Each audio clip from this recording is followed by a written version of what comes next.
Your cousins are in the car because they have your phone number in their phone. So if you want to continue that lie, here's the thing right now, okay? The truth shall set you free.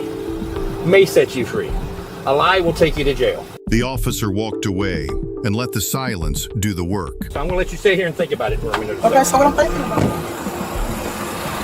Whether or not you want to tell me the truth or you want to go to jail. Minutes later, one contact on a phone would rewrite the entire story. Sir, I was in this. Okay, only thing I lied to you about was do I know her. Okay. I know her. I know the little short one. Okay.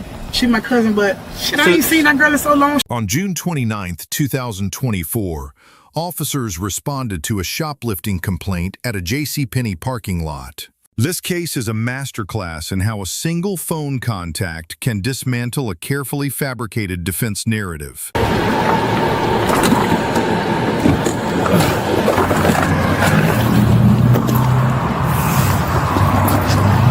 Stay in the car! I got two running on foot. Give me your keys because you're now. Turn your car off. Turn your car off. What, sir? I didn't do. What the hell did I do? The lady, them people just jumped in my car. Had me what? Just had a knife in my throat, bro. Step out of the car. Good Lord. Stand right there. Turn and face the car, and we'll figure all this out. Oh, you will, sir. I ain't do nothing. I'm good. I'm by Wells Fargo. Male and female ran eastbound. That's toward 62nd. Them two go. Okay, all right. Do you have any ID on you? Yes, sir. Where's that? I'm right there in my blue purse right now. Just stay right there. Ran westbound towards 62nd. Who had the knife? The damn girl in the front. She had that at my throat. Look. Have a description. I ain't gonna lie to you. First one was shorter, tan shirt. The other one taller, like a white shirt. Allegedly, the one with tan in the tan had a knife at this driver's throat. In here? Yes, sir. That's him. Look, I'm gonna put this on the ground, okay? I appreciate that. Yes, sir. What charges y'all got? We have shoplifting right now, but if I'm investigating right now, they just hopped in your car? Just hopped in my damn. You can ask the lady in the pink. Allegedly, they just hopped in her car and put a knife to her throat. Hopped in my car with damn bags. What the? That's the bags that they got. And right they there? did the other man like that too. He ended up leaving. Okay. Take a seat. Can I explain to you? Yes, now you can. Me and my girl were fighting. Okay. We were fighting. We already had cold and stuff. Well, we were arguing about the kid. So I told her, if that's the way it's gonna be, then you can pay for the shit by yourself. Okay. Because when I went through, I didn't have my card anyway. And she was like, so really, you tried to. Hold on. I'll come talk to you in a second. Hold on. No one's got the other one. I'm not fighting, he's beating me. I said, I'm not doing nothing. Give me your hand now. I'm not, officer. Please don't beat me. Ow. Who got their hand, girl? What was you doing? We're 1077. Ow. Just hurt. Can I help? No. Stop pulling. Oh. Caught in these bushes here. I just hit because I'm scared. Honestly, I'm scared. 10-15-01. I'm scared. Let me get up. I'm not going to do nothing. Yes. The other one's in his car. She's in his car. Roll over. Please. Roll over. I'm coming. I'm coming. Sit up. Please. Can you help me up? Can you help me up? Just a second. Is she the one that's supposed to have the signature? The girl just handed me something. She handed me something. I just put it in my purse. Put your other foot in front of you. I'll help you up. What? My knee.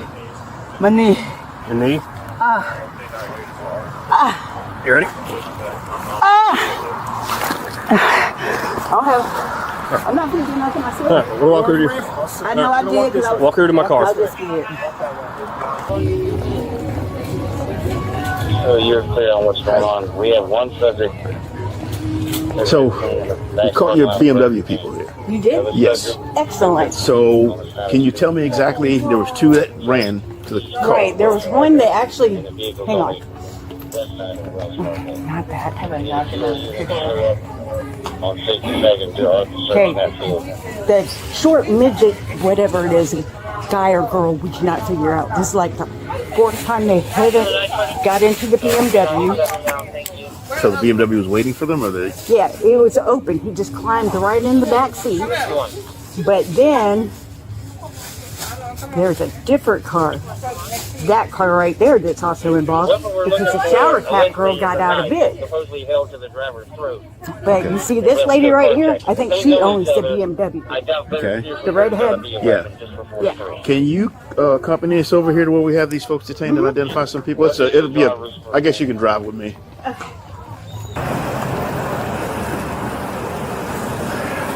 We'll find out who that is. That's what we're doing. We got them caught. So we're going to figure out. Is that? I don't know. But we're going to find out, verify your side of the story and whatnot. And the lady in the pink, she worked in JC Penney. We got somebody over there. I do have a couple of questions to ask you. Okay. Go ahead.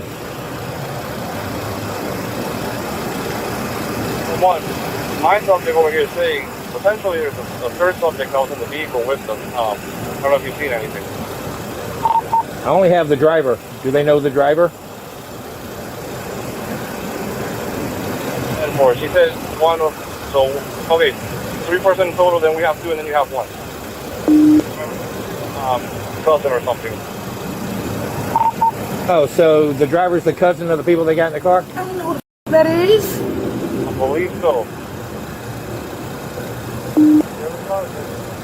And they'll know her name. Find out if they know her name. That'll help narrow down what's going on. I need to ask you some questions. Before I do, I understand. Before I do, these are because of the nature of the questions, I need to let you know what your rights are.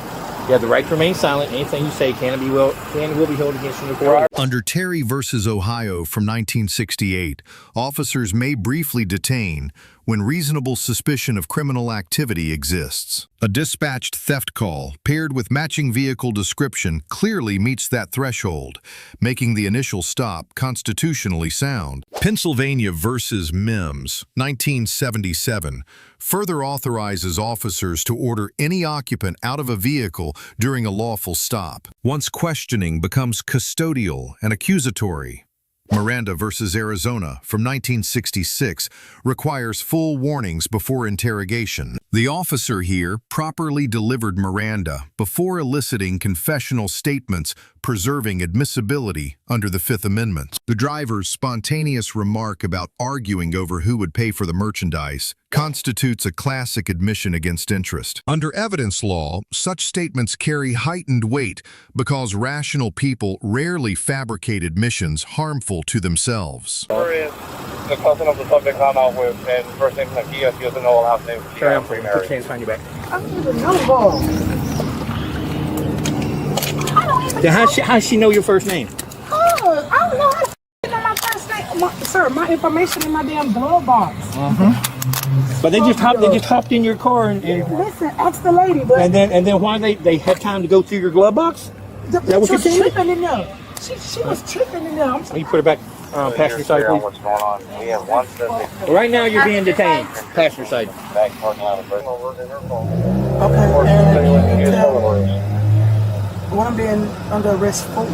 Well, right now I have to ask you a couple of questions. Address. You know your or license any is other suspended? Personal information that a cousin would know Yeah. about. They may Their be cousin. because of It's not a- insurance. Okay, so They may be because of yep. insurance. So that's why you're under arrest for your license being suspended. Number one. Okay. Number two. Your cousins are in the car because they have your phone number in their phone. So if you want to continue that lie, here's the thing right now, okay? I'm listening. The truth shall set you free. May set you free. A lie will take you to jail, okay? Right now, depending on how much property that is, we're looking at a misdemeanor. If we're looking at a misdemeanor amount, you're looking at a notice to appear. If you want to lie to me and jerk me around, make my job harder, Yeah, so I'll take you to jail and we'll figure it out that way. Yeah. So I'm going to let you sit here and think about it for a minute or so. Okay, so what I'm thinking about. Whether or not you want to tell me the truth or you want to go to jail. 152. Just look at that vehicle.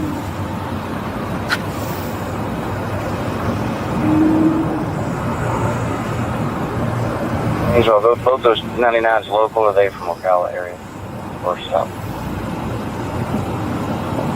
Delaney's is local and out of All right, go ahead and have a seat back in. County, and the second one is just strictly out of Levy County BOP for signal 19.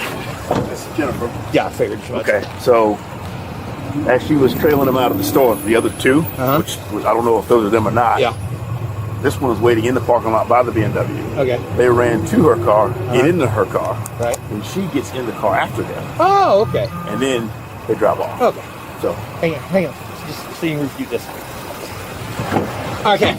Accomplice liability doctrine treats one who knowingly aids a criminal act as equally culpable with the principal offender. Repeatedly contradicted statements establish consciousness of guilt, a recognized inference. The prosecution may argue at trial. The truth versus consequences interview framing is lawful investigative technique, not coercion, under Frazier versus Cupp. I want to give you a scenario. Have you thought about what we talked about earlier about the truth may set you free? Yes. Do you want to tell me what happened? Oh, as far as what? As far as what happened, your involvement in all this. Sir, I was in this. Okay, only thing I lied to you about was do I know her? Okay. I know her. Uh-huh. I know the little short one. Okay. She my cousin, but shit, I So- ain't seen that girl in so long. She pulled up on me today. So they ran to your car and they hopped in your car. Yes. And then you hopped in the car and drove off. No, I walked out of Forever 21. I was buying something. The clothes that I was buying is still up there on the counter. Okay? I was coming out of the store. The lady in the pink, she looking at me. She's shaking her head. Okay? It was a car in the. I was looking around. It's a car. It was a Jeep that was backing up. What's going on? And I see the big tall girl, which I know that's her girlfriend. I know that's her girlfriend. So I'm pulling out. I'm walking to my car out of Forever 21. I get in the seat. I get in my car. I get in the driver's seat. Crank up my car. She come and hop in my car. The little short one. Her name is Lena. Okay. So yeah, that's the only thing I lied to you about was her name. Her name is Lena. She came, hopped in my car. I know, right? She came, hopped in my car, and she put it in. She said, "Drive, drive." Cause what I'm driving at? I'm driving. So And when I got to the stop sign, I seen the truck backing up. Vanessa, that's the big tall girl, her girlfriend. I'm like, who the hell is that? She said, that's Vanessa. That's how I know who that is. She came and she jumped in the car, in the back. Please call my mama. So the witness that saw the girls run out, they saw them jump in your car. Yeah, they jumped in my car, sir. We're all straight with that. And then she saw you walk to your side of the car, hop in, and drive off with them. You were in the car when they jumped in. Yes, I was, sir. I didn't have a choice but to be in my What car. you need? The car was going to move. You were outside of the car. I walked to my she car. got a picture on her phone. The officer earns a B+ for proper Miranda procedure, effective witness canvassing, and disciplined use of objective evidence. The driver receives a D for waiving her rights, offering contradictory narratives, and driving on a suspended license. Both fleeing suspects earn D-range grades for compounding retail theft with obstruction resistance and eluding officers. The central lesson: constitutional silence is a shield. Invoke it clearly and request counsel immediately. Never attempt to out-narrate an investigation because objective evidence like phone records will always outlast a story. One admission against interest can outweigh hours of denial. So requesting counsel remains the single most protective response. Let us know in the comments which legal doctrine you would like analyzed next. Thank you for watching, and don't forget to subscribe for more content on police court interactions.